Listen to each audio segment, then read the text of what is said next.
अस्सलामुअलैकुम। Straight talk के साथ मैं हूं महक असलम। आयशा बख्श अपनी निजी मसरूफियात की वजह से आज का शो नहीं कर पाई, तो ये फ़र्ज मैं अदा कर रही हूं। अपने पहले टॉपिक की तरफ बढ़ते हैं।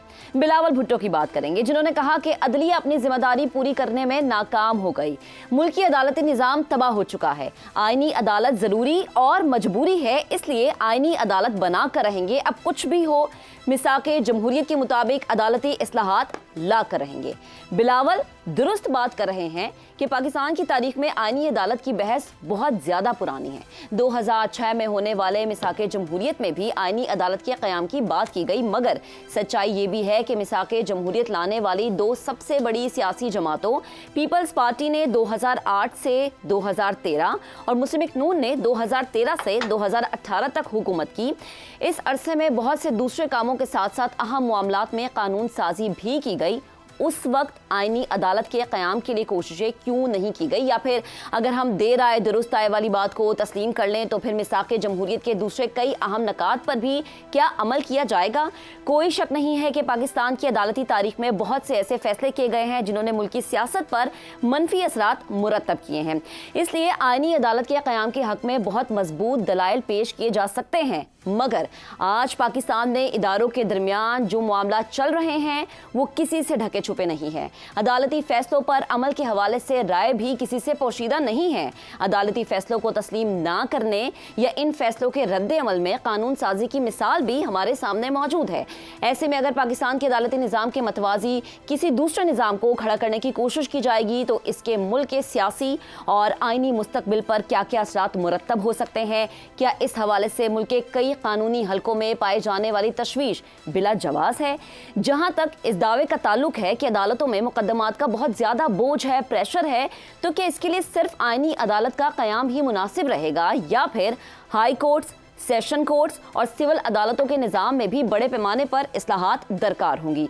ये वो ऐसे सवालात हैं जो इस वक्त मुल्क के आईनी, कानूनी, सियासी और सहाफ़ती हलकों में बहस का मौजू बने हुए हैं। हमारा पैनल आज जो हमारा साथ देगा उसमें शहजाद चौधरी साहब हमारे साथ मौजूद होंगे, जैगम खान साहब हमें ज्वाइन करेंगे, इफ्तिखार अहमद साहब हमें ज्वाइन करेंगे। इसके अलावा हमाद गजनवी साहब हमारे साथ स्टूडियोज़ में मौजूद होंगे।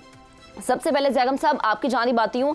अदलिया अपनी जिम्मेदारी पूरी करने में नाकाम, मुल्की अदालती निज़ाम तबाह हो चुका है, आईनी इस्लाहात ज़रूरी भी हैं और मजबूरी भी है। बिलावल भुट्टो सरदार ये कहते हैं, क्या अदालती निज़ाम का हल आईनी अदालत के क़याम से मुमकिन हो पाएगा, या कोई दूसरी ऑप्शन फिर देखना पड़ेगी? अल्लाह का शुक्र है कि पाकिस्तान के सियासतदान तो कामयाब हैं, पाकिस्तान की रियासती अशराफिया भी कामयाब है। इसीलिए पाकिस्तान जो है वो दिन दुगनी रात चौगुनी तरक्की कर रहा है। सिर्फ अफ़गानिस्तान के साथ साथ है, बाकी सब मुल्कों से पीछे है, सबको इसने आगे लगाया हुआ है।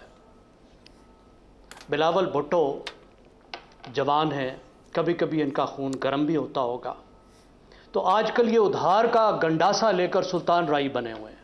सुल्तान राही कैसे बने हुए हैं? आपसे ज़रा पहले दौर की फिल्में हैं सुल्तान राही की, देखें, अगर आप उनको देखें तो सुल्तान राही बिल्कुल ठीक सवाल पूछता है, माशरे में नाइंसाफ़ियों पर, ज़्यादतियों पर, तबकाती तकसीम पर, लेकिन उसका जवाब बिल्कुल गलत होता है। और उसका जवाब होता है गंडासा। जवाब ये नहीं होता कि पुलिस ठीक हो जाए, जवाब ये नहीं होता कि अदालतें इंसाफ दें, जवाब ये होता है कि मेरे गंडासे से वो खून खराबा होगा जिससे इंसाफ हो जाएगा। अदालतों के बारे में जो उन्होंने सवाल उठाए बहुत ठीक सवालात हैं, लेकिन हल क्या है कि अदालती निज़ाम का ही सफाया कर दिया जाए, सुप्रीम कोर्ट का ही सफाया कर दिया जाए। हालांकि जो मसला है वो यही है ना कि जब सुप्रीम कोर्ट ने नाइंसाफ़ी की तो उस वक्त इंतज़ामिया के नीचे थी, वो इंतज़ामिया उस पर असरअंदाज होती थी, और आपने हल ये निकाला है कि आप अदालती निज़ाम को इंतज़ामिया के नीचे कर दें, एक नई अदालत ऊपर जो है वो बना दें, और वो अदालत जो है वो आप बनवाएं, उसके मुकर्रर करवाएं जज अब्बा जान से। आप कह रहे हैं कि अदालतों में सियासत होती है, और हल ये है कि सियासतदान जो है एक आला तरीन अदालत जो सुप्रीम कोर्ट से भी ऊपर होगी, उसके जज सियासतदान मुकर्रर करेंगे, तो वो ऑटोमेटिकली जो है वो गैर सियासी हो जाएगी। रिफॉर्म जो है वो तो मकसद ही नहीं है। आप मुझे ये बताइए कि जो बड़ा 80% अदालती निज़ाम है वो तो सूबों में होता है ना। पुलिस तो सूबों में होती है, प्रोसिक्यूशन तो सूबों में होती है, ज़िले अदालतें वहाँ होती हैं। 80% निज़ाम इंसाफ तो सूबों के पास होता है। सिंध में कितना एक ने रिफॉर्म कर लिया, कितनी एक पुलिस को ठीक कर लिया, कितना एक लॉ एंड ऑर्डर ठीक कर लिया, कितना एक वहां जुडिशियल रिफॉर्म कर लिया, कितनी प्रोसिक्यूशन ठीक कर ली। आपके मेगा सिटी जो है वो लॉलेसनेस है इंतहा की। वहां जुडिशरी किसी तौर पर दूसरे सूबों से बेहतर नहीं है।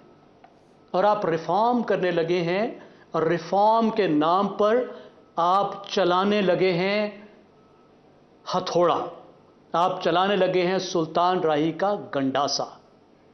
इनके पास कोई हल नहीं है, इनके पास एक्सप्लेनेशन ही नहीं है। ये अभी तक बता ही नहीं पा रहे, समझा ही नहीं पा रहे कि एक बिल्कुल मुख्तलिफ तरह की अदालत जो पाकिस्तान के निज़ाम इंसाफ से मैच ही नहीं करती, जो सिविल लॉ की अदालत है, जो कॉमन लॉ की अदालत ही नहीं है, जो किसी कॉमन लॉ मुल्क में है ही नहीं, वो आप यहां लाना चाह रहे हैं। तो क्या हासिल करना चाह रहे हैं? कोई एक तशरीह भी आपकी मैच नहीं कर रही। आप कहते हैं कि इन पर बोझ ज्यादा है जी। भारत में 33 जजेस हैं सही, सुप्रीम कोर्ट में जी। अमेरिका में 9 जजेस हैं जी। आप एक पैरेलल अदालत बना के आप तो यह भी नहीं वाज़ेह कर पा रहे कि कौन से केस जो हैं वो उधर जाएंगे, कौन से केस उधर जाएंगे, किस तरीके से बिलावल तो प्रेशर की बात करें ना कि बहुत प्रेशर है, इसलिए मजबूरी भी है और जरूरी भी। तो ये कितनी मजबूरी और ये कौन सी जरूरियात हैं जो कहते हैं कि वो अदालती निज़ाम बेहतर होना चाहिए, ये इस्लाहात होनी चाहिए, तो ये मजबूरियां भी खत्म होंगी और जरूरियात भी पूरी होगी। देखिए प्रेशर क्यों है? प्रेशर इस वजह से है कि आप नीचे निज़ाम इंसाफ को ठीक करने को तैयार ही नहीं है। पुलिस वाले आपके ज़ाती बॉडीगार्ड हैं, आप पुलिस को ठीक नहीं कर रहे, वहीं से ही निज़ाम इंसाफ की खराबी शुरू होती है। रिश्वत के बगैर काम नहीं कर सकते हो, तफ्तीश करने की उनमें सलाहियत नहीं है। ज़िले अदालतों को आप सपोर्ट नहीं कर रहे, नए जज आप नहीं ला रहे, उनकी तरबियत आप नहीं कर रहे। जब आप निज़ाम इंसाफ को ठीक नहीं करते तो हर केस जो शुरू होता है छोटे से कस्बे में वो सुप्रीम कोर्ट तक जाके एंड करता है। ठीक, तो खाली सुप्रीम कोर्ट में आप कितने हजार जज लेकर आ जाएंगे? मैंने आपसे अर्ज किया अमेरिका जैसे मुल्क में 9 हैं, भारत जो हमसे 5 गुना बड़ा मुल्क है वहां 33 हैं जी। तो यहां कितने आप जज बढ़ा लेंगे, कितनी पैरेलल कोर्ट्स कायम कर लेंगे जिससे मसला ठीक हो जाएगा? जहां पर रिफॉर्म करना है वहां तो रिफॉर्म करने की तो नियत ही नहीं है। ठीक है, फेयर इनफ। ज़ैगम साहब आपका कॉमेंट आ गया। इफ्तिखार साहब आपकी जानिब आती हूँ। आईनी अदालत के क़याम के लिए मिसाक़ जमहूरियत के हवाले दिए जाते हैं, लेकिन अब ये भी तो सोचना है कि क्या मिसाक़ जमहूरियत के बाकी अहम जो नकात है उस पर अमल किया जाएगा, उस हवाले से सोचा जाएगा। जिस रोज़ आप उन नुकात के बारे में प्रोग्राम करेंगी तो आपको उसका जवाब दिया जाएगा। सही। 1920 में पहली मरतबा आईनी अदालतों का जो कॉन्सेप्ट है ये दुनिया में हमारे सामने आया। ऑस्ट्रिया का एक ज्यूरिस्ट है, उसकी ये एक थ्योरी थी और उसकी इस थ्योरी पर ही आइडिया मबनी है। दूसरी जंग अजीम के बाद जर्मनी, पुर्तगाल, स्पेन, यूगोस्लाविया में आईनी अदालतें बनाएगी जिनको ट्रिब्यूनल्स कहा जाता है। ये बात दुरुस्त है कि आईनी अदालतें न्याय इदारा हैं। आईनी अदालतों को गलत कहने वाले मुमकिन है बाद में इनको सही तस्लीम कर लें, क्योंकि यही रवायत मैंने 70 साल से देखी है। आज मैं बहुत खुश हुआ कि इस आईनी अदालत की डिबेट ने आखिरकार मजिस्ट्रेट के अदालत का भी तस्करा कर दिया और टेलीविज़न की स्क्रीन पर ये बात हो गई। मैं बहुत खुश हूँ, क्योंकि जब तहरीक चल रही थी आज़ादी की, अदलिया की, मैं सख्त खिलाफ था उसके। मैं कहता था इंसाफ सुप्रीम कोर्ट से नहीं आता, इंसाफ मजिस्ट्रेट की अदालत से आता है, सिविल जज की अदालत से आता है, सेशन कोर्ट से आता है, सेशन जज की अदालत से आता है। तो कोई मेरी नहीं सुन रहा था, क्योंकि उस वक़्त एक इनकलाब आ रहा था और उस इनकलाब को कामयाब बनाने के लिए तमाम दानिश्वर उसके पीछे लगे हुए थे। शुक्र है आज आईनी अदालतों की इस बहस ने लोगों को ये रियलाइज़ करा दिया कि इंसाफ तो मजिस्ट्रेट की अदालत से शुरू होगा। अब बात जो बिलावल कह रहा है 100% दुरुस्त कह रहा है और आईनी अदालत ज़रूरत है पाकिस्तान के जो फेडरेशन है इसकी लाजमी अब ज़रूरत बन गई है। और जो रवैया अदालतों के कुछ अफराद का है वो वजह बन गया है। तो मैं तो समझता हूँ कि जो वाक़या होना है वो हो जाए अब, और वो वाक़या ये है कि आईनी अदालतें बन जानी चाहिए। आईनी अदालतें किसी और अदालत के हक़ूक़ को छीनेंगी नहीं और ना ही ये उनके जुरिडिक्शन में होगा। साफ ज़ाहिर है कि जब पूरा मामला हमारे सामने आएगा, इस पे असेंबली में डिबेट होगी, टीवी पे डिबेट जैसे शुरू हो चुकी है ये होगी, तो फिर समझ आएगी कि इसकी खामी और ख़राबियाँ क्या हैं। जो चीज़ें ख़राब होंगी उनको ना लिया जाए और जो खूबियाँ हैं उनको तस्लीम कर लिया जाए, लेकिन अना का इशू मत बनाया जाए। ये नहीं हो सकता। आइन में इजाज़त है, आइन में लिखा हुआ है अगर कि वो कानून साज़ी कर सकते हैं तो उनको कानून साज़ी करने की इजाज़त होनी चाहिए। कानून साज़ी की रुकावट में जो भी रास्ते में आएगा उसकी सज़ा भी उसी आइन में दर्ज है। सही। और मैं समझता हूँ कि आइनी अदालत ज़रूरत भी है और मजबूरी भी है। मैं बिलावल की इस बात से मुकम्मल हमायत करता हूँ। कुछ बातें उस सूबे के बारे में कही गई, मैं उस पर तबसरा नहीं करूँगा। कभी सूबाई मामलात पे गुफ्तगू हुई तो फिर उस वक्त फिर तब मैं करूँगा, मेरा हक बनता है। बिल्कुल, बिल्कुल। मैं इस मुल्क का शहरी हूँ। हाँ। मैं ये एक फेडरेशन है, फेडरेशन के अंदर 4 सूबे हैं, 4 सूबों में 4 हुकूमतें हैं और 4 हुकूमतों पे उन तनकीद करना, उनकी अच्छाइयों के पर बात करना ये मेरा फ़र्ज़ है। बिल्कुल। लेकिन ये जो सवाल है अदलिया अपनी जिम्मेदारी पूरी करने में नाकाम, आज का सवाल तो ये है मेरे नज़दीक अदलिया अपनी जिम्मेदारियां पूरी करने में नाकाम है। जब मैं अदलिया कह रहा हूँ तो रिमेंबर मजिस्ट्रेट से लेके सुप्रीम कोर्ट तक की बात कर रहा हूँ। सही है, ठीक है। इफ्तिखार साहब आपका कमेंट अगर शहजाद साहब आपकी जानिब आती हूँ। इदारों के अंदर आईनी और कानूनी मामलात की अपनी अपनी अलग राह है, वो हम सबके सामने भी है। सुप्रीम कोर्ट के फैसले, कानून साजी, वज़रा के अदालती फैसलों पर बयानात। अब अहम ओहदे की रिटायरमेंट में 1 माह रह गया, सिर्फ 1 महीने का वक्त है। क्या इन हालात में आईनी अदालत के क़याम के मंसूबे सियासी खदशात को जन्म देते हुए नजर आते हैं या नहीं? नहीं, वो तो हुकूमत ने हमें बता दिया ना कि वो फर्द वाहिद को सामने रख के कोई फैसले नहीं करती जी।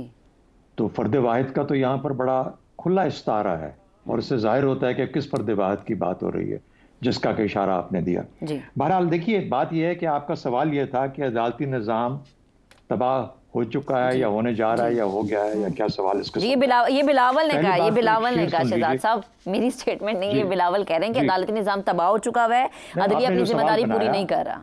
जी, आपने जो सवाल बनाया तो उसके लिए पहले एक शेर अर्ज कर देता हूँ आपकी खिदमत में। गैर मुमकिन है कि हालात की गुत्थी सुलझे, अहले दानिश ने बहुत सोच के उलझाई है। तो ये हालात हैं, जिस जगह पे हम पहुंचे हैं ये एक सफ़र है, एक कंटिन्यूस सफ़र है। अदालती निज़ाम आज तबाह हुआ या अदालती निज़ाम उस वक्त तबाह हुआ जब डॉक्ट्रिन ऑफ नेसेसिटी, नजरिया ज़रूरत लागू कर दिया गया, या उस वक्त तबाह हुआ जब जज अपनी मर्जी के और अपने वकीलों को उठा के जज बना दिया गया, चाहे बाद में उनके साथ नाइतफाकी रही कुछ लोगों की। अपने वकील थे, लाहौर के वकील थे। अब उन्हीं का नाम आपको हर जगह नजर आता है कि जब वो उन जगहों पे पहुंचे जहां पर वो फैसला करने के काबिल हुए तो क्या क्या मसाइल थे खुदा जानता है। मैं कोई उनकी जिंदगियों को इतना करीब से तो नहीं जानता, लेकिन कुछ ना कुछ मसाइल तो थे जो कि जिसके पीछे एक हिस्ट्री है। ये हिस्ट्री ये भी बताती है कि अदालती निज़ाम सिर्फ ये वो अदालती निज़ाम है, ये वो आईनी निज़ाम है जिसके अंदर पार्लियामेंट्स ने और अदालतों ने मार्शल लॉ को दवाम दिया और मार्शल लॉ और नाम लेके जर्नैलों को उनकी हैसियत में रिकग्नाइज किया। आइन ने किया, उन पार्लियामेंट्स ने किया, तो मजलिस शूरा ने किया, इन अदालतों ने उसको दवाम दिया। तो उस वक्त तबाह हुआ था या आज तबाह हुआ आज के दौर में? बिलावल साहब की बात आपने की कि जरूरी है। देखिए, उनकी जरूरत इस वजह से है कि 2006 में एक चार्टर ऑफ डेमोक्रेसी हुआ। चार्टर ऑफ डेमोक्रेसी किन लोगों ने किया? जो कि उस वक्त अवाम के नुमाइंदे नहीं थे। उस वक्त एक मार्शल लॉ का दौर था, उस वक्त तो आवाम के नुमाइंदे नहीं थे। जब ये आवाम के नुमाइंदे बन के आ गए, जब भी आए, 15 साल 16 साल हो गए ना इस जमहूरी निज़ाम को, इसके अंदर किसी वक्त इस पार्लियामेंट में डिबेट एक जन्म लेनी चाहिए थी जिसमें कहती कि आईनी निज़ाम की ज़रूरत है। मजबूरी क्या है? मजबूरी डॉक्ट्रिन ऑफ नेसेसिटी को कहते हैं। मजबूरी है, ज़रूरत है। नज़रिया ज़रूरत क्या है? ज़रूरी है। मजबूरी क्या है? करना है, डॉक्ट्रिन ऑफ नेसेसिटी है। ये है ज़रूरत और मजबूरी। बहरहाल मजबूरी का उस वक्त भी पता लग जाएगा जब मुकदमात इस आईनी अदालत के पास जाएंगे। कोई इनका रास्ता नहीं रोक सकता, इनके पास नंबर्स होंगे तो आईनी अदालत बन जाएगी, जो उनका हक है, पार्लियामेंट ने फैसला किया है। हम तो ये बहस कर रहे हैं होनी चाहिए कि नहीं होनी चाहिए। तो जब ये जाएगी, जब मुकदमात जाएंगे और उनके जो फैसले आएंगे वो आपको बताएंगे कि ज़रूरी क्यों था और मजबूरी क्यों था। इससे आगे मेरे ख्याल में हमें इसके ऊपर और बात नहीं करनी चाहिए। मैं इस पर भी नहीं जाता कि जो आपने फर्द वाहिद का जिक्र किया, कितने फर्द वाहिद हैं इस पूरे निज़ाम के अंदर जिनको कि कुछ ना कुछ फ़ायदा पहुंचाना है या कुछ ना कुछ को नुकसान पहुंचाना है। तो ये मसला है इस वक्त पाकिस्तान के अंदर। ये बहस नहीं कि पार्लियामेंट की क्या पावर्स हैं, उसकी सॉवरेनिटी को इफेक्ट हो रहा है कि नहीं हो रहा। वो तो सॉवरेन है अपने तौर पर, वो कर सकती है अमेंडमेंट्स, उसका हक है, उसका इस्तेकाक है वो ये काम कर, लेकिन क्या उसकी नीयत ठीक है या नहीं। तो नीयत का चूंकि हम इस वक्त तो बात नहीं कर सकते, हम ये कह सकते हैं कि जब इनके अमाल बताएंगे कि इनकी नीयत असल में क्या थी। सही। दूसरी बात ये कहा जाता है कि आईनी एक चीज थोड़ी सा 30 सेकेंड्स, आईनी अदालत के लिए कहा जाता है कि इतने मुकदमे जमा हो गए, इतने मुकदमे, कितने 23 लाख ज़ैली अदालतों में और 60,000 सुपीरियर कोर्ट्स के अंदर। और उन सुपीरियर एक और भी फिगर ले लीजिए, पिछले एक साल के अंदर कि कहते हैं कि शायद 4% क्रिमिनल केसेस डिसाइड हुए हैं, या गलत 4 शायद ना हो, लेकिन बहुत कम शायद 4 केसेस हुए हों जो कि पिछले साल। और कहते हैं कि उससे पहले किसी भी केस जब वक्त में ले लें तो क्रिमिनल केसेस बहुत सारे जिनका फैसला हुआ। तो ये जो पिछला एक साल था, इसमें किसने कहा था कि ये आप सियासी मुकदमात लेके सामने रख लें और उसके बाद सबको बिठा के फिर उनको पूरी दुनिया में नशर करना शुरू कर दें और एक तमाशा खड़ा हो जाए। वो चीज़ें जो कि पहले ये अपने कमरों में बैठ के कर लेते थे, अच्छी बात है, या तो अच्छे फैसले करें तो हम सब उससे एग्री करें, लेकिन अगर ये कुछ दिखाना है कि आधे इस तरफ हैं आधे उस तरफ हैं, तो हमारा अदालत के ऊपर अपना जो फेथ था, जो ईमान था, वो तो मुतज़लज़ल हो गया। ठीक है। तो जहां पर आपका निज़ाम इंसाफ इस तरीके से बुरे तरीके से मजरूह हो चुका हो, वहां पर एक माशरे की इक़दार कैसे कायम रह सकती? सही है, ठीक है। शहजाद साहब आपका कमेंट आ गया। हमाद साहब आपकी जानिब आती है। 19वीं आईनी तरमीम सुप्रीम कोर्ट की धमकी की वजह से लाना पड़ी, ये बिलावल की स्टेटमेंट थी। मेरा सवाल ये कि क्या 13 साल के बाद बिलावल ये तो नहीं कहेंगे कि 26वीं आईनी तरमीम लाने पर भी हमें मजबूर किया गया? अच्छा, 19वीं आईनी तरमीम के हवाले से बहुत से ऐसे शवाहिद सामने आ चुके हैं जिसकी बुनियाद पर वो ये बात कर रहे हैं। और इंटरनल जो कम्युनिटी है, लीगल कम्युनिटी, उनकी तरफ से भी बहुत सी शहादतें आ चुकी हैं। और वैसे ये एक ओपन सीक्रेट है, उन्होंने कोई ऐसी बात नहीं की जो वो पहली दफ़ा कर रहे हैं या जिसके लिए हम उनसे सबूत मांगे। ये जो आपका सवाल है ना, अदलिया अपनी ज़िम्मेदारी पूरा करने में नाकाम, मुल्की अदालती निज़ाम तबाह हो चुका है, इस पर शहजाद साहब ने बड़ी अच्छी गुफ्तगू की। देखिए, वैसे तो इस सवाल में जो मासूमियत पिन्हा है उसकी दाद न देना भी एक नाइंसाफ़ी होगी। यानी 140वें नंबर पे एक जुडिशरी खड़ी है और हम पूछ रहे हैं कि ये अब तबाह हो रही है पिछले हफ्ते में या पिछले 6 महीने में। तो ऐसा तो नहीं है, हम बड़ा मेहनत शाखा के बाद इस मकाम तक पहुँचे हैं, बल्कि एक एक सीढ़ी करके उतरे हैं और इस पाताल तक आए। तो ये जो इन्होंने गिनवाया, ये 1954 से खेल शुरू हुआ और हमने कहा भाई पार्लियामेंट कौन होती है, ये घर जाए कॉन्स्टिट्यूंट असेंबली। और हमने उस वक्त से एक ख़ास बुनियाद रखी, एक नींव रखी, उसके ऊपर फिर ये इमारत सारी टेढ़ी खड़ी हुई है क्योंकि पहली ईंट टेढ़ी रखी गई थी। तो उसके बाद मैं अब तफसील आपको तो क्या गिनवाऊँ, लेकिन मार्शल लॉ जैसे इन्होंने बताया और उन्होंने कहा जी कि आप सिर्फ मार्शल लॉ ना लगाइए, बल्कि आप जो बोलेंगे आपके बोल वो आइन होगा। ये हमारी अदालतों ने हरकत की हुई हैं और हमारे सामने हैं। और हम अपने प्राइम मिनिस्टर को फांसी लगी, हम उसका जिक्र करते रहते हैं और करते रहना चाहिए। बहुत बड़ा सबक मौजूद है उसमें। अदालत ने ये काम किया, हमारे वज़ीर आज़मों को कानों से पकड़ के घर भेजा गया, करोड़ों लोग चुनते थे, उन्हें घर भेज दिया, ये सब हमने देखा। तो हम ये क्या कह रहे हैं कि अदलिया आज रात तबाह हो गई? ये अब मैं पुरानी बातें छोड़िए, अभी देखिए हाल में क्या हुआ कि 5 जज, हमें मालूम होता था ये बेंच बनेगा। हमें मालूम होता था ये फैसला, पूरे पाकिस्तान को इल्म होता था ये फैसला आने जा रहा है। तो ये तबाही एक दिन का सफ़र नहीं है। हमने तो यहाँ आइन की रीराइट करते हुए देखा है अदालतों को। ये जो मैं अपनी तरफ से ये चीज़ें नहीं सुना रहा, ये तारीख़ है। और बिलावल भुट्टो साहब जो चीज़ें गिनवा रहे हैं वो यही तो गिनवा रहे हैं। वो कह रहे हैं कि एक अदालत से जो आपको शुकूक हैं वो तो चले देखते हैं कि किस हद तक सच होते हैं नहीं होते, उन पर भी बात करना चाहिए, वो मैं करूँगा भी। लेकिन हम जो हो चुका है, जो हमारी तारीख है, जो हमारे सामने है और तारीख है, उसका जिक्र तो कर लें। और उन्होंने वो जो चार्टर ऑफ डेमोक्रेसी में कहते हैं ना हमारी ये शामिल थी चीज़, और फिर हमने कहा कि चार्टर ऑफ डेमोक्रेसी पे अमल बाकी चीज़ों पर उन्होंने क्यों नहीं किया जो इतनी अच्छी अच्छी बातें थी। तो मेरा ख्याल एक बुनियादी नुक्ता जहन में रखने वाला ये है कि पुलों के नीचे से बहुत सा पानी बह चुका है उसके बाद, और डेमोक्रेटिक स्पेस इतनी श्रिंक कर गई है कि अब यहाँ पर ये मुमकिन नहीं रहा उन सारी बातों पर। इफ्तिखार साहब कह रहे थे ना जिस दिन आप वो मौजू रखेंगे तो उस दिन मैं आपको वजाहत दूंगा, आप वो मौजू रख ही नहीं सकती। वो इस कदर दबंग किस्म की एक तहरीर है। हम कोशिश करेंगे हमाद साहब, हम कोशिश करेंगे, लेकिन मुझे ये बताएं कि वो जो कहते हैं कि मजबूरी भी है और ज़रूरी भी है, तो ये फिर किस तरह ज़रूरी है? मैं बात उसी को कंटिन्यू कर रहा था कि आप देखिए उस जो चार्टर ऑफ डेमोक्रेसी की खूबियाँ अपनी जगह पर, लेकिन हम उसको मुका करार देते रहे हैं। हालांकि वो हमारे आइन के बाद सबसे मेरा ख्याल है अहम दस्तावेज़ है हमारी, और उसके बहुत से हिस्से पर अमल नहीं हुआ, ये भी हम जानते हैं। उसमें बल्दियाती इंतखाबात से लेकर और ये खुफिया एजेंसियों को हुकूमत के ताबे करना, ये सारी बातें शामिल हैं, और उसमें और बहुत सी बातें हैं जो शायद हम यहाँ पे डिस्कस न कर सकें। बहरहाल आखिरी मैं बात कंक्लूड करता हूँ, ये जो मुकम्मल इंसाफ की इस्तिलाह है ना, ये इस्तिलाहात से हमें ज़रा घबराहट शुरू हो जाती है। घबराहट इसलिए होती है कि जब भी हमने देखा है कि किसी साथ कोई चीज़ लगाई जाती है ना, जैसे कंट्रोल डेमोक्रेसी, जैसे बुनियादी जमहूरियत, जैसे इस्लामी जमहूरियत, तो हमारे कान खड़े हो जाते हैं। इसी तरह जब हम नेचुरल जस्टिस और ये जस्टिस और कंप्लीट जस्टिस करते हैं तो इसका माना होता है कि हम जस्टिस के कॉन्सेप्ट से, यानी आइन के कॉन्सेप्ट से और कानून के कॉन्सेप्ट से बाहर जाने लगे। ठीक है हमाद साहब, आपका कॉमेंट आ गया। अब जो है ब्रेक लेते हैं, ब्रेक के बाद जब हाजिर होंगे तो उसके बाद आपको बताएंगे कि जो टैक्स नहीं देते अब उनके गिर्द शिकंजा मजीद सख्त हो रहा है। FBR का 15 सख्त शराइत अब लागू हो जाएंगी, किस तरीके से, कौन कौन सी शराइत, इस पर डिस्कशन करेंगे ब्रेक के बाद। Stay with us.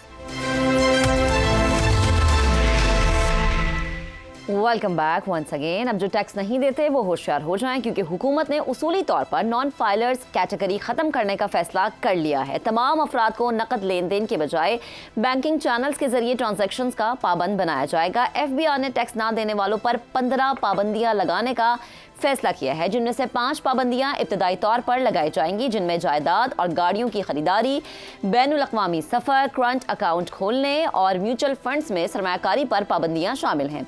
FBR के मुताबिक नॉन फाइलर्स कैटेगरी ख़त्म करने से टैक्स कंप्लायंस बढ़े, और ये इक़दामात FBR के रिफॉर्म्स के मंसूबे का हिस्सा है, जिसे वज़ीर आज़म की मंजूरी मिल चुकी है।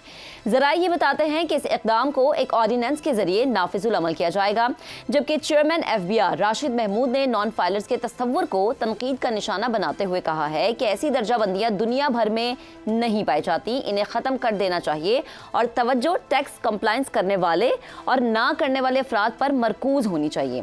हम जदीद मशीन लर्निंग और एल्गोरिथम के जरिए नॉन फाइलर्स की शनाख्त करेंगे। पिछले साल नॉन फाइलर्स से सिर्फ 25 अरब रुपए फीस की मद में जमा हुए थे, जबकि इन अफराद से मुमकिना टैक्स रेवेन्यू अभी भी वसूल नहीं किया जा सका। चेयरमैन FBR के मुताबिक हमारे पास सिफर फाइलिंग के मसले को ख़त्म करने के अलावा कोई दूसरा ऑप्शन नहीं है। उन्होंने मुतनब्बे किया है कि अगर सूरत हाल बेहतर नहीं होती तो हुकूमत के लिए टैक्स वसूल करना नामुमकिन हो जाएगा, यहाँ तक कि टैक्स लगाने के नए इक़दाम का भी कोई फ़ायदा नहीं होगा। मुल्क के 6,70,000 अफराद पर मुश्तमिल 1% अमीर तरीन अफराद में से सिर्फ 2,30,000 अफराद ने अपने रिटर्न्स जमा करवाए और दुरुस्त इनकम जाहिर की, जो कि सिर्फ 34% बनता है। मगर दूसरी तरफ 94% गरीब और मिडिल क्लास अफराद अपनी अदायगियां कर रहे हैं। मुल्क के बड़े बड़े सनतकार, कॉर्पोरेट सेक्टर के नुमाइंदों और कंज्यूमर गुड्स कंपनीज ने हुकूमत के नए टैक्स प्लान की हिमायत करती है। इस सारी सूरत हाल के बाद अब देखना यह है कि क्या ऐसा मुमकिन हो पाएगा। पाकिस्तान टैक्स कलेक्शन में ऑलरेडी बहुत ज़्यादा पीछे है और अब ये जो नई पॉलिसीज़ हैं किस हद तक फ़ायदेमंद साबित हो सकती हैं। अहम सवाल ये भी है कि क्या इन नई पॉलिसीज़ की जद में अशराफिया और अमीर तरीन अफराद भी आएंगे या फिर हम फिर से देखेंगे कि मिडिल क्लास और जो आम लोग हैं वही शिकंजे में आए हैं, वही पिसते हुए हमें नजर आए हैं। सवाल हम अपने पैनल के सामने कुछ इस तरह से रखेंगे। तखार साहब, आपसे सवाल है नॉन फाइलर्स की कैटेगरी ख़त्म, पाबंदियाँ लगाने का फैसला किया गया, FBR की इस्लाहात की तवील तारीख हमारे सामने है, अब ये नई इस्लाहात की बात होती है, क्या माजी वाला हाल होगा या कुछ तब्दीली चेंजिंग्स हम देखेंगे? कुछ भी नहीं होगा। आइए चलते हैं किसी भी मंडी में, बोरियों में पड़े हुए नोटों की बोरियां पड़ी हैं खुलेआम, और ख़रीदार भी मौजूद है और बेचने वाला भी मौजूद है। सौदा होता है, वो कहता है बोरी नंबर 4 जो है इनको दे दो। है किसी की ज़रूरत कि रोक ले? किसी की ज़रूरत नहीं है, क्योंकि निज़ाम उन लोगों के हाथ में है। वो पार्लियामेंट में भी हैं, वो कारखाने में भी हैं, वो उन तमाम जगहों पे हैं जहाँ पे पैसा है, ख़ास ज़ेरे ज़मीन दफीने हैं या ज़मीन के ऊपर जो उनकी चीज़ें हैं, उनसे कोई भी टैक्स नहीं ले सकता। उन्होंने बनाई हैं कॉरपोरेशनें, उन्होंने रखा हुआ मुझे मुलाजम और मेरी तनख्वाह डिक्लेयर की है ख़ास किस्म की, और मेरे ख़ानदान के बाकी बाल बच्चे बहन भाई सब उस कंपनी के शेयर होल्डर्स हैं। वो बड़ी ईमानदारी से अपने हिस्से का टैक्स अदा करते हैं, लेकिन उनकी मालियत क्या है, उनके पास इतनी दौलत कहाँ से आई, उन्होंने ये दौलत कैसे इकट्ठी की, ये सवाल उनसे कोई नहीं कर सकता। ये मेरा चैलेंज है कि बातें सिर्फ हमें बहलाने के लिए की जा रही हैं। 70 साल में ये कर नहीं सके, आइंदा भी नहीं कर सकेंगे। ये किसी एक मार्केट से वसूली नहीं कर सकते उस टैक्स की जो उस मार्केट ने देनी है। मुल्क को तो छोड़ें, तो सब मैं तो मुतमिन नहीं हूँ। सही। और ये खेल है, कब तक चला लेंगे कि जब पैसा ही नहीं होगा, गरीब गरीब तर होता जाएगा, 10 करोड़ की बजाय 20 करोड़ लोग जो है ख़तरे गुर्बत से नीचे चले जाएंगे, तो वो फिर अपनी ज़िंदगी के लिए, अपनी बका के लिए कोई जंग तो करेंगे। और वो जंग किसके ख़िलाफ़ होगी? वो उन्हीं लोगों के ख़िलाफ़ होगी जो टैक्स नहीं देते, जो खरबहा रुपए के मालिक है। खरब यार छोटा लफ्ज़ है, शायद इससे कोई बड़ा लफ्ज़ उनके लिए ना जिन्होंने टैक्स नहीं देना, और आप कह रहे हैं कि उनका कहीं नाम भी नज़र नहीं आता और कोई पूछने वाला भी नहीं। ठीक है, आपका कमेंट है। मैं साफ कहता हूँ, मैं आज चले, मैं नाम नहीं लेना चाहता क्योंकि इजाज़त नहीं है हमें नाम लेने की बाज़ारों की। आज चले, मेरे साथ चले और कैमरा भी मुझे दें। ये बोरी पड़ी है, सौदा होता है, कहा जाता है ये बोरी नंबर 1 उठा के ले जाओ। उस बोरी में कितनी मालियत होती है, उस बोरी में कितनी मालियत होती है, किसी भी FBR के अफसर की जरूरत नहीं है। लेकिन हमारी पूरी कोशिश होती है कि हम सच और हक जो है वो सामने लेकर आए। सच ये है कि हम गरीब ही हैं जो टैक्स देते हैं। अमीरों को टैक्स देने के लिए उन्होंने, मैंने बताया, तरीके बनाए हुए हैं। इस पे शहजाद साहब का कमेंट लेते हैं। शहजाद साहब, दुनिया भर की रियासतें अपने शहरियों से जब टैक्स इकट्ठा करती हैं तो उसकी मद में, उसका रिटर्न में उन्हें बहुत सारी सहूलियात देती हैं, जैसे तालीम की, इसके अलावा सेहत की, बेरोजगारी अलाउंस दिया जाता है। हमारे यहाँ सिर्फ वसूली की जाती है, रिटर्न कुछ नहीं होता। लोगों को कैसे मोटिवेट किया जाएगा फिर? ये सवाल है जी। मैं इसका मैं चाह रही हूँ कमेंट कर दे, वरना मैं आपसे पूछूंगी तो आप कहेंगे कि मैं नहीं कर सकता। जी शहजाद साहब। जी मैं जवाब देता हूं इसका। पहला जो आपने वो कहा ना कि 1% लोगों में से 70% पाकिस्तान में टैक्स नहीं देते, जो बिल्कुल अमीर तरीन तबका है। तो अमीर तरीन की जो डेफिनेशन है ये भी हमें अपने नाज़रीन को बतानी चाहिए कि पाकिस्तान में ये जो 1% अमीर तरीन है, इसकी किस तरह डिफाइन किया जाता है कि अमीर तरीन जिसकी तनख्वाह या आमदन, महाना आमदन 12 लाख के लगभग है, उसको हम कहते हैं 12 लाख महाना, 12 लाख रुपए महाना, वो अमीर तरीन है। तो ये मिनिमम क्वालिफिकेशन है उस 1% में जाने की। फिर उसके बाद आप कहते हैं कि उस क्वालिफिकेशन के साथ फिर ये 70% उसमें से टैक्स बिल्कुल अदा नहीं करते। और वो 70% टैक्स कितना बनता है जो कि हुकूमत पाकिस्तान को नहीं मिल रहा? 1200 अरब रुपया। ये है गैप जो कि 70% जो नहीं टैक्स दे रहे, ये जो खा रहे हैं या जो खा जाते हैं और हुकूमत को या रियासत को टैक्स नहीं देते। टैक्स क्यों दिया जाता है?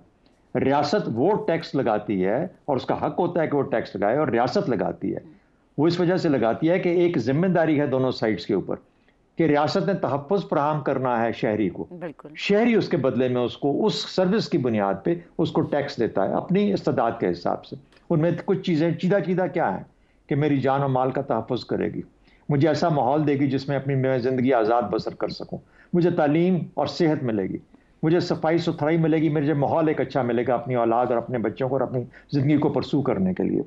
इंसानी हकूक़ मेरे कायम रहेंगे, मेरे माशी हकूक़ मुझे मिलेंगे और उसको डिनाई नहीं किया जाएगा, मेरे सियासी हकूक़ मुझे दिए जाए। अब मुझे बताइए, और ये सिर्फ चंद मैंने आपको बताए, ये सारे मामला जब देखे जाते हैं तो पाकिस्तान की जो रियासत जिसके बारे में हम आज बात कर रहे हैं, इसमें से कितने हकूक़ दे पाती है कि जानो माल का तहफ़्फ़ुज़ हम किसी को इंश्योर करा सकते हैं? पुलिस तो किसी और काम में लगी हुई है, वो जानो माल का के लिए खतरा बन चुकी है पुलिस हमारी मुल्क भर में।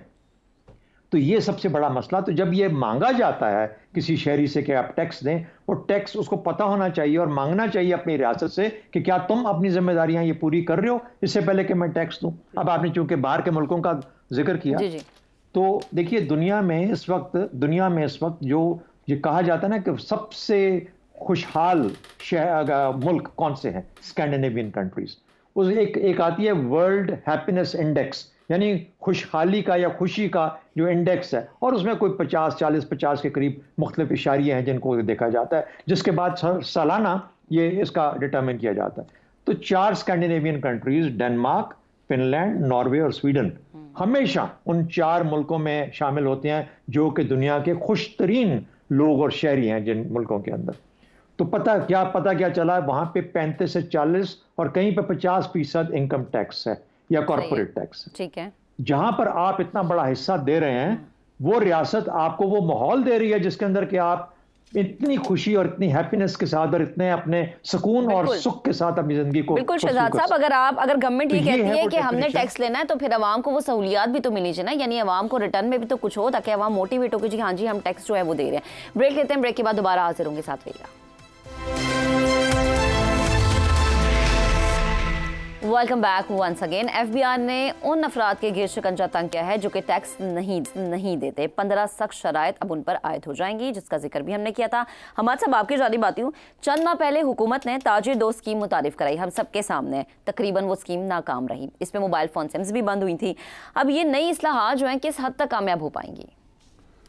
बस ये ग्रुप्स जो हैं ये कार्टल्स बन जाते हैं और प्रेशर डालते हैं और टैक्स लगने नहीं देते। वो अच्छा टैक्स है, उसकी कुछ एडजस्टमेंट तो की जा सकती है, उस पर गुफ्तगू भी हो सकती है, लेकिन ये बहरहाल टैक्स लाजिम है उन पर। हम सुनते रहते हैं कि किसकी क्या इनकम है डेली और वो कितना टैक्स देता है। ये बड़ी बड़ी मार्केट्स जिनके नाम इफ्तिखार साहब ने कहा नहीं लेने, तो ये सूरत हाल हमारे सामने। मेरा ख्याल है ये बातें तो बहुत अच्छी हैं जी, टैक्स जो लोग नहीं देते उनको टैक्स नेट में लाना चाहिए, ख़ास तौर पे जिनके बारे में सबूत मिल जाते हैं कि इनके ये ख़र्चे हैं और ये पैसे खर्चते रहते हैं, तो उनको बिल्कुल लाना चाहिए। बड़ी अच्छी बात है। किस हद तक हो पाएगी ये हमें नहीं मालूम, लेकिन मेरा ख्याल अगर सीधी बात की जाए तो क्या ही अच्छी बात हो। हमने बहुत से शोबे हैं उन पर टैक्स लगाने के लिए तैयार नहीं हैं। मुद्दतें गुजर गई, हम रो रहे हैं, यानी ज़रूरी टैक्स लगाओ। ये बच्चे को मालूम है कि यार ज़रूरी टैक्स लगना चाहिए, ये अरबों खरबों रुपए की बात है। वो किसान नहीं ना मानते। किसानों की तो बात ही नहीं है, ये किसानों का इससे क्या ताल्लुक है। ये हम वडेरों की बात कर रहे हैं, ये हम बड़े ज़मींदारों की बात कर रहे हैं। किसान तो हल चलाने वाला होता है बेचारा, ये किले वाला और 2 किले वाला, उनकी गुफ्तगू नहीं हम करते जब हम ज़रूरी टैक्स की बात करते हैं। हम प्रॉपर्टी टैक्स की बात करते हैं और प्रॉपर्टी पे आप एक टोकन ऐसे ही कुछ कर देते हैं। अरबों रुपए वो जो है सबसे बड़ी बल्कि इकोनॉमी में वो सेक्टर बना हुआ है जो कि अनप्रोडक्टिव टोटली, और उसके अंदर इन्वेस्टमेंट होती है, टैक्स कुछ नहीं आता। सर्विसेज पे हम टैक्स नहीं ले सके, लोग किस तरह पैसे कमा रहे हैं हमारे सामने। डॉक्टर जो है वो 18,000 टैक्स जमा करा दिया, 28,000 टैक्स, मतलब इस तरह की बातें हो रही हैं। अच्छा, हमें खुश नीयती उस वक्त पता लगेगी। देखिए हम बार बार ये बात दोहरा रहे हैं कि आप 17.4 बिलियन सब्सिडीज़ देते हैं लोगों को, मुख्तलिफ लोग जिसमें हमारे सियासतदान इदारे सब शामिल हैं। तो आप इनको कभी शुगर को, कभी टेक्सटाइल को, कभी सीमेंट को, कभी इसको, आप वो क्यों नहीं ख़त्म करते? आप ये हम देखते हैं जिमखाना का 400 रुपये महीने का किराया, भाई ये क्या हो रहा है? आपने कितनी दफ़ा ये बात दोहराई है, मेस हैं कितने ही और क्या क्लब्स बने हुए हैं, कोई टैक्स नहीं देता। और वहाँ पे उमरा जो हैं वो हमारे पैसे यानी गरीबों के पैसे से जो इनडायरेक्ट टैक्स देते हैं वो सारे, उसकी बुनियाद पर वहाँ सब्सिडीज़ दी जाती हैं। मेरा ख्याल है हमें बात सीधी करनी चाहिए। हम मिडिल क्लास जो है ये दोबारा उसी के फंसने का इम्कान है, जो बेचारे मुसलसल पावर्टी, ये जो हम कहते हैं ना बढ़ती जा रही है गुर्बत पाकिस्तान में, वो क्या हो रहा है, वो मिडिल क्लास नीचे जाती जा रही है। और आप 40% कह रहे हैं, अभी 10 करोड़ लोगों की बात हो रही है और ये इससे बढ़ती जा रही है, अब ये बल्कि 50 की तरफ जा रहा है मामला। और मैं इससे पहले कि अगली बात करूं, इफ्तिखार साहब कुछ कहना चाह रहे हैं मेरे ख्याल इनकी ज़िंदगी। मैं ये कहना चाह रहा हूं कि ये जो तस्वर है कि जो ये तमाम अच्छाइयाँ जो रियासत ने फराहम करनी है, रियासत इसलिए फराहम नहीं कर पा रही। और भाई रियासत इसलिए फराहम नहीं कर पा रही कि जिन लोगों ने टैक्स देना है वो टैक्स नहीं दे रहे। ये सवाल मैं जैगम साहब से पूछ लेती हूँ ना, यही सवाल जैगम साहब आप बताएं, इन अच्छाइयों की बात करना। चले यही मैं जैगम साहब से पूछ, जैगम साहब आप कहिएगा, अशराफिया अमीर तीन अफराद को होती है छूट, लेकिन मिडिल क्लास और गरीब जो है उनसे वसूली की जाती है, कैसा निज़ाम है, कैसा असूल बनाया गया है? जी बिल्कुल यही निज़ाम है जो आप फरमा रही हैं कि पाकिस्तान एक ऐसा मुल्क है जहां पे सरमाया गरीबों की तरफ से अमीरों की तरफ मुंतकिल होता है। अभी आपने पहले मिसाल के तौर पर ट्रेडर्स के बारे में सवाल पूछा। पाकिस्तानी मईशत को देखें तो अगर पाकिस्तानी मईशत 100 रुपए की है तो उसमें से 20 रुपया ट्रेडर्स के पास है, और जो 100 रुपया टैक्स का वसूल होता है उसमें ट्रेडर्स 10 पैसे टैक्स देता है। मईशत 100 में से 20 रुपए उसके पास की है और टैक्स जो 100 रुपया जमा होता है उसमें से 10 पैसे ट्रेडर्स का होता है। और गुज़श्ता साल आपने, मैंने, हम तनख्वाहदारों ने जो दड़बे की मुर्गियां हैं वो इन ट्रेडर्स और एक्सपोर्टर्स इन दोनों को इकट्ठा कर लें तो तनख्वाहदारों ने 250% ज्यादा टैक्स दिया। यह है वो लॉपसाइडेड। 75% जो पाकिस्तान की मईशत है वो टैक्स नहीं देती, 25% मईशत पाकिस्तान की टैक्स देती है। जिन सेक्टर्स को टैक्स होना चाहिए वो टैक्स नहीं होते, अमीर टैक्स नहीं होते, गलत जो टैक्स नहीं होने चाहिए वो टैक्स होते हैं। एक गरीब तरीन आदमी जो 20,000 रुपए कमाता है, एक चौकीदार, एक गनमैन, उसकी उस 20,000 रुपए का एक बड़ा हिस्सा इनडायरेक्ट टैक्सेशन की नजर हो जाता है। और जो एक मसला है टैक्सेशन का जिस पर आप आज हम बाखबर ज़राए की खबर डिस्कस कर रहे हैं, मुझे कोई शक नहीं, लेकिन जाहिर है अभी फैसला तो नहीं किया गया, क्योंकि फैसला जब होगा तो ऐलान होगा कि दुनिया में यह कहीं नहीं होता कि आप टैक्स के 2 सिस्टम बना दें, फाइलर अलग हो, नॉन फाइलर अलग हो। 2 दरवाजे खोले हुए हैं, एक तरफ FBI का कैद खाना है और दूसरी तरफ नॉन फाइलर्स की जन्नत है। आप कुछ चीजों पर थोड़ा सा एक्स्ट्रा टैक्स दे दें और मजे करें, ये होता है नॉन फाइलर। और आपका ख्याल था, हुकूमत का ख्याल था कि ये हम थोड़े टैक्स मजीद बढ़ाएंगे नॉन फाइलर्स पर तो वो टैक्स नेट में आ जाएंगे। कोई टैक्स नेट में नहीं आता, कोई नहीं आया। वो कहते हैं तुम लेते जाओ, हम देते जाएंगे, क्योंकि टैक्स की जो चोरी का स्केल है वो तो कहीं 6,000 अरब रुपए से 9,000 अरब रुपए सालाना तक है। जहां इतनी टैक्स की चोरी होगी वहां कौन फाइलर बनेगा? जो मजे कर रहे हैं, ये हजारों अरब रुपए खा रहे हैं, जो देना नहीं चाहते, ये जो होली काउज हैं। और फिर ये होली काउज हैं 2022 को आपको याद दिलाऊं, जिन ट्रेडर्स की मैंने बात की जी। मिफ्ता इस्माइल ने कहा कि ये सिर्फ 3,000 रुपए से 10,000 रुपए तक का टैक्स दे दें जी। और मरियम बीबी की ट्वीट आ गई थी कि मिफ्ता साहब ये काम ना करो, और वो पैसे भी ट्रेडर्स के साथ आप वसूल नहीं कर पाए। तो हमें टैक्स टू GDP रेशो जो है 9% है पाकिस्तान की सही। और जो नॉर्डिक कंट्रीज की मिसाल दी शहजाद चौधरी साहब ने, जहां GDP का 60% टैक्स में वसूल होता है, वो वेलफेयर स्टेट होती है सही। भारत भी 17% जमा कर लेता है, नेपाल 18% जमा कर लेता है। अल्लाह करे कि ये लोग जो कह रहे हैं इस पर अमल दरामद भी करें जी। पैसे को ठीक तरह जमा भी करें और बिल्कुल जैगम साहब, प्लान तो पहले भी बहुत बने लेकिन नाकामी हर दफ़ा जो है हमें देख रही है। तो अगर आप टैक्स पेयर नहीं है या आप नॉन फाइलर हैं तो प्लीज़ टैक्स दें, मुल्की मईशत को मजबूत बनाएं। अपने पैनल का शुक्रिया अदा करूंगी। कल आपसे फिर से मुलाकात होगी। अपना बहुत सा ख्याल रखिएगा। अल्लाह हाफ़िज़।